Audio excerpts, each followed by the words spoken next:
ఇది అఫీషియల్ న్యూసే. రీసెంట్గా TCS announce చేసింది ఈ సంవత్సరం 40,000 మందిని తీసుకుంటాము అని చెప్పి. తర్వాత ఇన్ఫోసిస్ ఒక 20,000 మంది తీసుకుంటాం అంది.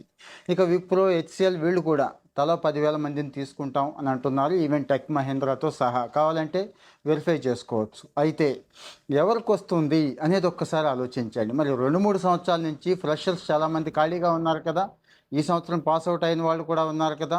ఎవరికి వస్తుంది ఉద్యోగం? ఇక్కడ ఉద్యోగం ఎలా సంపాదించాలి అంటే, కొత్తగా ఏ స్కిల్స్ అయితే ఉన్నాయో అంటే పాత స్కిల్స్తో కలిపి కమ్యూనికేషన్ స్కిల్స్ దగ్గర నుంచి కోడింగ్ స్కిల్స్తో పాటు అవి మాత్రమే చాలవండి. ఇంకా కొన్ని స్కిల్స్ అయితే ఎక్స్పెక్ట్ చేస్తోంది. ముఖ్యంగా మార్కెట్లోకి కొత్తగా వచ్చినటువంటి ఏఐ స్కిల్స్.